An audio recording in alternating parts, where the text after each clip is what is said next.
Good morning students. Twelfth class की हिंदी की जो सीरीज़ हमने शुरू की थी उसके हम लेसन नंबर 14 पे आ चुके हैं। सीरीज़ के फूल, और सीरीज़ के फूल लिखा गया है आचार्य हजारी प्रसाद द्विवेदी जी के द्वारा। उनके जीवन परिचय के बारे में कुछ पढ़ते हैं। आचार्य हजारी प्रसाद द्विवेदी जी हिंदी के एक सुप्रसिद्ध क्या थे, निबंधकार थे, यानी कि निबंधों को लिखने में उनको ख्याति प्राप्त हुई है। द्विवेदी जी हिंदी के सुप्रसिद्ध क्या थे, निबंधकार थे। इन्होंने निबंध साहित्य में अपना साहित्य को समृद्ध किया है। इनका जन्म उत्तर प्रदेश के बलिया जिले के आरदुबा का छपरा गांव में हुआ। कहाँ हुआ? उत्तर प्रदेश के बलिया जिले के आरदुबे का छपरा गांव। 1930 में उन्होंने शास्त्राचार्य की उपाधि ग्रहण कर ली थी, यानी कि परीक्षा उत्तीर्ण कर ली थी। बाल्यकाल में ही मैथिलीषण गुप्त की जो भरत भारती कविता है, जयद्रथ वध है, इन कृतियों को उनको कंठस्थ याद कर लिया था और उनको विश्व प्रोफेसर का पद भी मिला। टैगोर पीठ के आचार्य प्रतिष्ठित रहे। भारत सरकार ने उनको पद्म विभूषण से भी अलंकृत किया गया। और भाषा साहित्य में इन्होंने 1979 में दिल्ली में इनका स्वर्ग हो गया, यानी कि 1979 में दिल्ली में इनका निधन हो गया। इनके उपन्यास की बात करते हैं तो बाण भट्ट की आत्मकथा, चारुचंद्र लेख, पुनर्नवा, अनामदास का पौधा, चार उपन्यास इनके। बाण भट्ट की आत्मकथा है, चारुचंद्र लेख है, पुनर्नवा है और अनामदास का पौधा है। अगर निबंध संग्रह की बात करते हैं तो अशोक के फूल, विचार प्रवाह, अशोक के फूल, विचार प्रवाह, विचार व वितर्क, कल्पलता, कुट्टज और भारत के कलात्मक विनोद, यानी क्या है? अशोक के फूल है, विचार प्रवाह है, विचार व वितर्क है, कल्पलता है, कुट्टज और भारत के कलात्मक विनोद भी इनके द्वारा लिखे गए हैं। अगर समीक्षात्मक ग्रंथ देखे जाए तो सूर साहित्य हैं, हिंदी साहित्य की भूमिका हैं, कबीर के बारे में, मेघदूत, एक पुरानी कहानी, इनके बारे में भी द्विवेदी जी ने बहुत कुछ लिखा है। स्टूडेंट्स, फर्स्ट क्वेश्चन आपका, आचार्य हजारी प्रसाद द्विवेदी जी का जन्म कब हुआ? 1907 में हुआ। जन्म कब हुआ स्टूडेंट्स? 1907 में। किस गांव में हुआ? छपरा में हुआ। इनके पिताजी का नाम क्या था? अनमोल द्विवेदी। शास्त्रार्थ की उपाधि इनको 1930 में उत्तीर्ण की। चार क्वेश्चन। जन्म कब हुआ? 1907 में। किस गांव में हुआ? छपरा गांव में हुआ। पिता का नाम अनमोल द्विवेदी जी। शास्त्राचार्य की उपाधि यानी परीक्षा उत्तीर्ण की 1930 में। द्विवेदी जी किस ग्रंथ का नियमित रूप से पाठ किया करते थे? रामचरितमानस का नियमित रूप से पाठ किया करते थे। द्विवेदी जी की नियुक्ति शांति निकेतन में कब हुई थी? 1930 में। शांति निकेतन में नियुक्ति हुई 1930 में। शांति निकेतन में द्विवेदी जी किस पद पर नियुक्त हुए थे? हिंदी अध्यापक के पद पर नियुक्त हुए थे। शांति निकेतन में अध्यापन करने के बाद द्विवेदी जी को किस विश्वविद्यालय में प्रोफेसर के पद पर नियुक्त किया गया? हिंदू विश्वविद्यालय में प्रोफेसर के पद पर नियुक्त किया गया। नेक्स्ट आपके पास, पंजाब विश्वविद्यालय में द्विवेदी जी किस पद पर नियुक्त हुए? पंजाब विश्वविद्यालय में द्विवेदी जी वरिष्ठ प्रोफेसर के पद पर नियुक्त हुए। द्विवेदी जी किस पीठ पर आचार्य के रूप में प्रतिष्ठित हुए थे? टैगोर पीठ पर। द्विवेदी जी टैगोर पीठ पर आचार्य के रूप में प्रतिष्ठित हुए। भारत सरकार ने द्विवेदी जी को किस उपाधि से अलंकृत किया गया था? पद्म भूषण से। भारत सरकार ने पद्म भूषण से अलंकृत किया गया। देहांत कब हुआ? 1979 में, यानी कि 7 में जन्म हुआ, 79 में उनका देहांत हो गया। बाण भट्ट की आत्मकथा किस विधा की है? तो द्विवेदी जी के द्वारा ये एक उपन्यास है। कौन? बाण भट्ट की आत्मकथा। अशोक के फूल निबंध संग्रह हैं। बाण भट्ट की आत्मकथा उपन्यास है। अशोक के फूल एक निबंध संग्रह हैं। नाथ संप्रदाय किस विधा का है? नाथ संप्रदाय एक समीक्षा है। विचार व वितर्क किस विधा का है? निबंध संग्रह है। दो निबंध संग्रह हो गए हमारे। अशोक के फूल निबंध संग्रह हैं, विचार वितर्क भी क्या है? निबंध संग्रह हैं। बाण भट्ट की आत्मकथा के अतिरिक्त द्विवेदी जी ने कौन सा उपन्यास लिखा है? चारुचंद्र लेख। चारुचंद्र लेख भी द्विवेदी जी के द्वारा लिखा गया है। अशोक के फूल, विचार प्रवाह, विचार और वितरक, ये द्विवेदी जी के द्वारा कौन से उपन्यास लिखा गया? कल्पलता में। कौन सा समीक्षात्मक ग्रंथ द्विवेदी जी का नहीं है? तुलसी साहित्य की विवेचना ही द्विवेदी जी की नहीं है। नेक्स्ट आपके पास सीरीज के फूल रचयिता का नाम पूछ रखे हैं। आचार्य हजारी प्रसाद द्विवेदी जो हमारी चली हुई है। आरगवद किस पेड़ का नाम है? अमलतास पेड़ का नाम है आरगवद। अमलतास कितने दिनों के लिए फूलता है? 15 से 20 दिन के लिए फूलता है।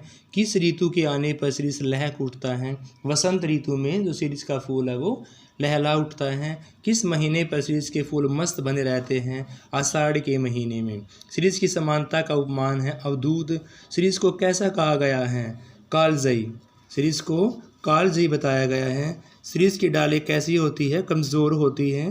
सीरीज की टहनियाँ होती है, डालें होती है, वो कैसी होती है? कमज़ोर होती है। द्विवेदी जी ने सीरीज के फूल नामक पाठ में संस्कृत के किस महान कवि का उल्लेख किया है? तो द्विवेदी जी ने सीरीज के फूल संस्कृत के महान कवि कालिदास का वर्णन किया है। सीरीज के फल किस प्रकार के होते हैं? कठोर। इसके जो फल होते हैं कठोर होते हैं। धरा को परमान ये तुलसी, जो फरा जो जरा, जो बरा सो बुताना। यह कथन किसके द्वारा लिखा गया? तुलसीदास के द्वारा यह कथन स्टूडेंट्स बोला गया। नेक्स्ट आपका, एक कवि वर्मा ने, दूसरे वाल्मीकि और तीसरे व्यास, यह गर्वपूर्वक किसने कहा था? विजिका देवी ने कहा था। सीरीज का वृक्ष कहाँ से अपना रस खींचता है? सीरीज का वृक्ष जो है वायुमंडल से अपना रस खींचता है। लेखक ने किस भक्तिकाली कवि की तुलना अवधूत के साथ की थी? कबीर की तुलना की थी अवधूत के साथ। पुराने कवि किस पेड़ में दोलाव को लगा देना चाहते थे? वकुल। ही आधुनिक हिंदी काव्य में अनासक्त कवि का नाम है सुमित्रानंदन पंत जी। लेखक ने कबीर के अतिरिक्त किस कवि को अनासक्त योगी कहा है? तो कालिदास को अनासक्त योगी बताया गया है। सीरीज के फूल पाठ में महाकाल देवता द्वारा समासम क्या चलाने की बात कही गई है? तो सीरीज के फूल पाठ के अंदर कोड़े चलाने की बात कही गई है। बांग्ला के किस कवि को लेखक ने अनासक्त कवि कहा है? तो बांग्ला के रविंद्रनाथ टैगोर कवि को अनासक्त कवि की संज्ञा दी गई है। इक्षुदंड किसके लिए प्रयुक्त किया गया है? यानी कि सीरीज के फूल जो द्विवेदी जी के द्वारा लिखा गया है उसमें इक्षुदंड किसके लिए प्रयुक्त किया गया है? तो यहाँ पर गन्ने के लिए इक्षुदंड का प्रयोग किया गया है। अंत में लेखक ने सीरीज की तुलना किसके साथ की है? लेसन के अंत में सीरीज के पेड़ की तुलना महात्मा गांधी ने किसके साथ? महात्मा गांधी ने की है लेखक की तुलना। दिन 10 फूला फूली के खंगड़ भला पलास, इस पंक्ति में लेखक कौन है? तो कबीर दास जी इस पंक्ति के लेखक है। राजा दुष्यंत कैसे थे? राजा दुष्यंत जी अच्छे भले प्रेमी थे, यानी कि प्रेमियों में राजा दुष्यंत जी का नाम गिना जाता है। सीरीज की सबसे बड़ी विशेषता है मस्ती। सीरीज की सबसे बड़ी विशेषता क्या मानी गई है? पाठ के अनुसार मस्ती मानी गई है। सीरीज के फूल निबंध में वर्णित कर्नाट राज की प्रिया का क्या नाम था? विजिका देवी। यानी कर्नाट राज की जो प्रिया थी उसका नाम था विजिका देवी। द्विवेदी जी ने गजल के अतिरिक्त जगत में अति परमाणु सत्य किसे कहा गया है? जरा और मृत्यु को अति परमाणु सत्य कहा है। लेखक ने कवि बनने के लिए क्या बनना आवश्यक माना है? फक्कड़। यानी कि लेखक ने कवि बनने के लिए फक्कड़ बनना पड़ेगा। अगर फक्कड़ बनोगे तो ही अच्छा कवि बन पाओगे, ऐसा कवि ने लिखा है। पुराने फलों को अपने स्थान से हटते न देखकर लेखक किस की जाती है? नेताओं की। पुराने फलों को अपनी जगह से ना हट देखकर कवि को नेताओं की याद आती है। कालजयी दूध की बात जीवन की जगता के मंत्र का उच्चारण कौन करता है? सीरीज करता। कौन करता स्टूडेंट्स? सीरीज करता है। सीरीज के फूल को संस्कृत साहित्य में कैसा माना गया है? सीरीज के फूल को कोमल माना गया है। द्विवेदी जी के अनुसार सौंदर्य के बाहरी आवरण को भेद कर उसके भीतर तक कौन पहुंच सकते हैं? कालिदास जी उनके भीतर तक पहुंच सकते हैं। किस ग्रंथ में बताया कि वाटिका के सघन छाया वृक्षों की छाया में झूला लगाया जाना चाहिए? कामसूत्र। कामसूत्र ग्रंथ में बताया गया है कि वाटिका के सघन छाया वृक्षों की छाया में झूला देना चाहिए। नेक्स्ट आपके पास श्रम विभाजन और जाति प्रथा, यानी कि मेरी कल्पना का आदर्श समाज, ये दोनों ही लिखे गए हैं बाबा साहेब भीमराव अम्बेडकर के द्वारा। कौन कौन?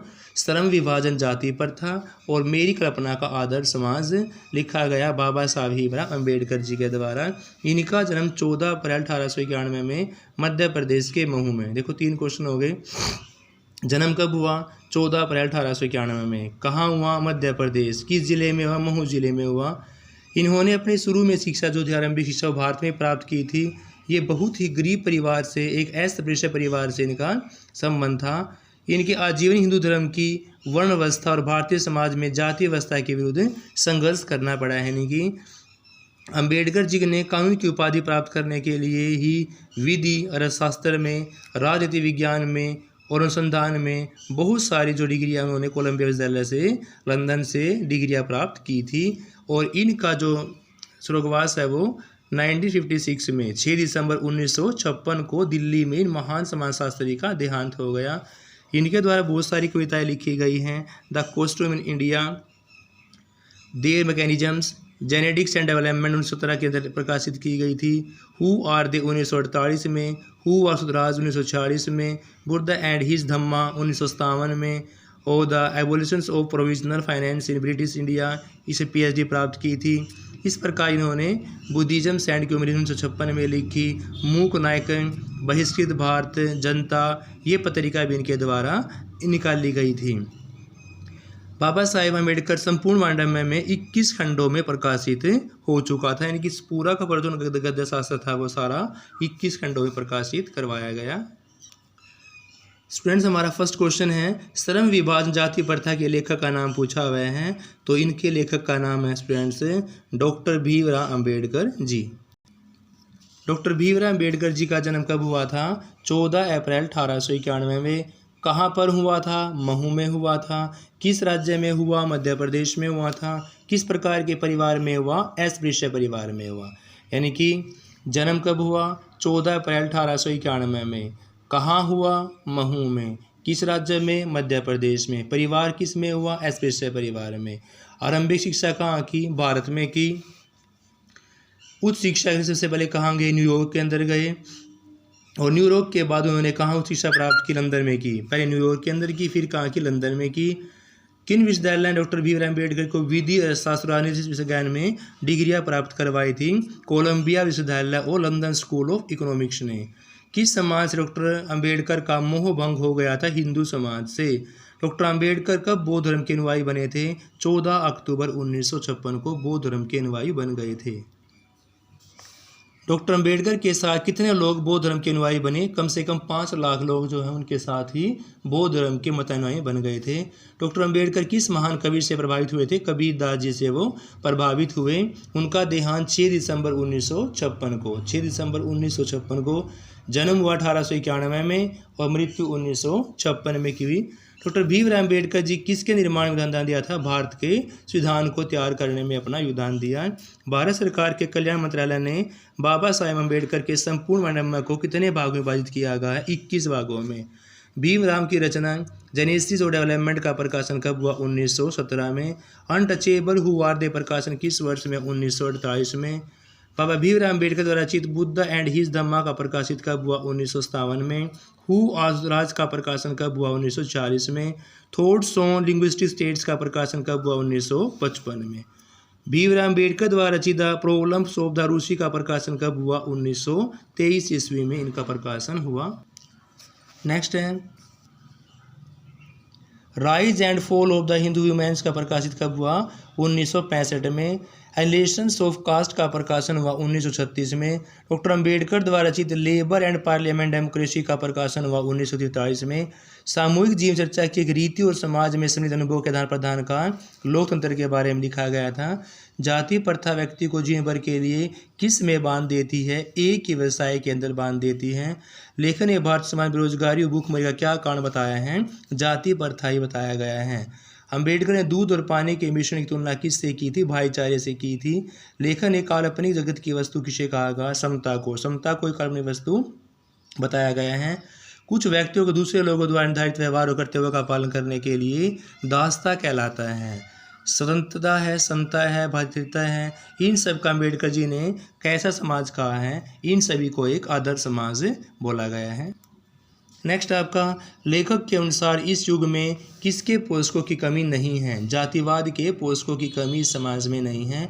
माता पिता के आधार पर श्रम विभाजन करना किसकी देन है? जाति प्रथा की देन है। आदर्श समाज की विशेषता है गतिशीलता।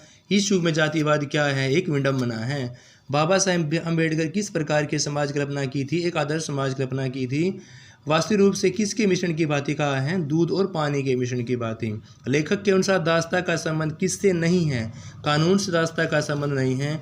किस क्रांति में समता शब्द का नारा लगाया गया था? फ्रांसीसी क्रांति में इसका नारा लगाया गया था। बाबा साहेब के अनुसार किसके आधार पर समानता अनुचित है? वंश परंपरा और सामाजिक प्रतिष्ठा के अनुसार। जाति प्रथा के पोषक लोग किन जातियों से संबंधित होते हैं? उच्च जातियों से संबंध रखते हैं। नेक्स्ट है, आर्थिक विकास के जाति प्रथा का परिणाम कैसा होता है?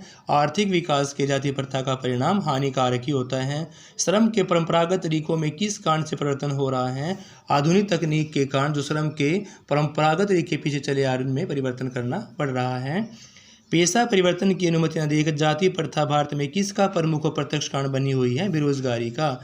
आधुनिक विडंबना की बात है जातिवाद। लेखक के अनुसार किस पहलू से जाति प्रथा का हानिकारक प्रथा है? आर्थिक। जाति प्रथा मनुष्य की स्वाभाविक प्रेरणा, रुचि और आत्म जीवन की दबाकर उसे क्या बना देती है? उसे निष्क्रिय बना देती है। आधुनिक सभ्य कार्यकुशलता के लिए किसे आवश्यक माना गया है? श्रम विभाजन को माना गया है। फ्रांसीसी क्रांति के नारे में कौन सा शब्द विवाद का विषय है? समता है जो वो विवाद का विषय इस फ्रांसीसी क्रांति में रहा है।